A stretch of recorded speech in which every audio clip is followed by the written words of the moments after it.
મિત્રો, સ્વાગત છે તમારું પ્રશ્ન સ્વાધ્યાય 7.2 અને પ્રશ્ન 1માં. તો પ્રશ્ન 1નો પહેલો 8 ફેક્ટોરિયલની કિંમત શોધો. તો 8 ગુણ્યા 7 ગુણ્યા 6 ગુણ્યા 5 ગુણ્યા 4 ગુણ્યા 3 ગુણ્યા 2 ગુણ્યા 1. તો જવાબ આવે 40,320. તેવી જ રીતે પહેલાંનો બીજો એટલે કે 4 ફેક્ટોરિયલ માઇનસ 3 ફેક્ટોરિયલ. 4 ગુણ્યા 3 ગુણ્યા 2 ગુણ્યા 1 માઇનસ 3 ગુણ્યા 2 ગુણ્યા 1. તો જવાબ 24 માઇનસ 6 ઇઝ ઇક્વલ ટુ 18.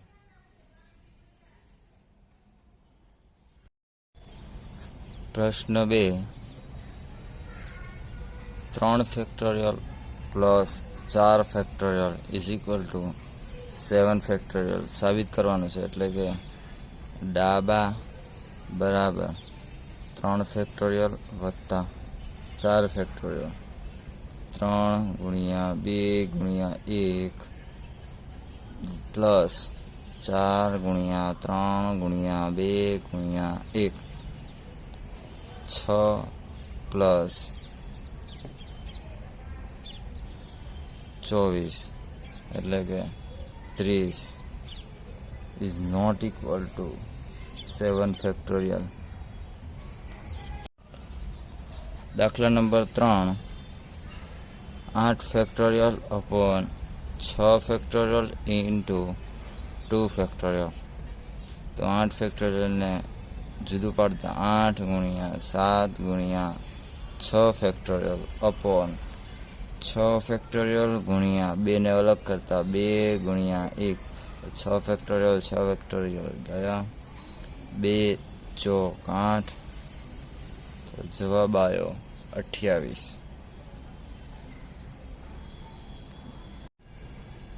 પ્રશ્ન 4 1/6 ફેક્ટોરિયલ વત્તા 1/7 factorial is equal to x/8 factorial. જ્યાં x બરાબર કંઈક ગોતવાનું છે, શોધવાનું છે.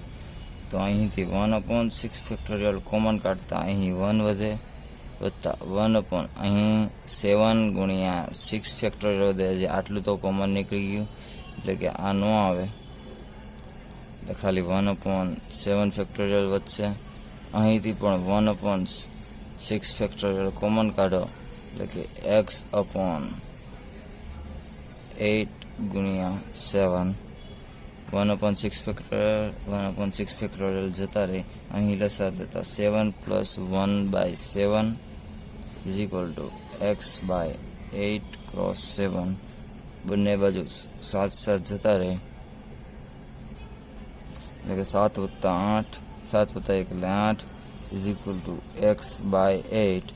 અહીં 8 ને અહીં ઉપર લઈ જતા ગુણાકાર થાય એટલે કે 64 ઇઝ ઇક્વલ ટુ x.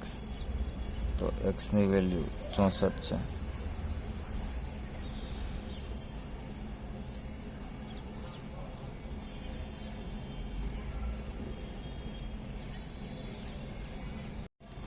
દાખલા નંબર 5 માટે આપેલ કન્ડિશન એટલે કે 5માની કન્ડિશન છે n factorial upon n minus r ફેક્ટોરિયલનું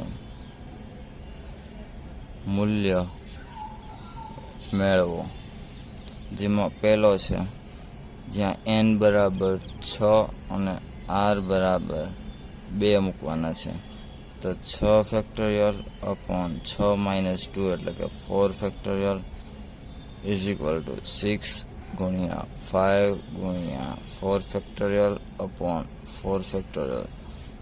અંશછેદ પર 4 ફેક્ટોરિયલ ઉડાડી દેવાતા 6 પંચાને 30.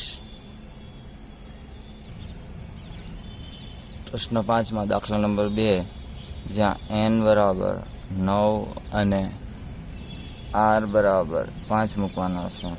તો અહીં એપ્લાય કરતા 9 ફેક્ટોરિયલ અપોન 9 માઇનસ 5 એટલે કે 4 ફેક્ટોરિયલ ઇઝ ઇક્વલ ટુ 9 ગુણ્યા 8 ગુણ્યા 7 ગુણ્યા 6 ગુણ્યા 5 ગુણ્યા 4 ફેક્ટોરિયલ અપોન 4 ફેક્ટોરિયલ છેદમાં 4 ફેક્ટોરિયલ અને અંશમાં 4 ફેક્ટોરિયલને ઉડાડતા જવાબ આવશે 15,120. વિડીયોને લાઈક કરો, શેર કરો અને સબસ્ક્રાઈબ કરવાનું તો ભૂલતા જ નહીં. તમારા મિત્રોને શેર કરો. તો મળીએ નવા પ્રશ્ન સાથે કાલે. ત્યાં સુધી બાય બાય.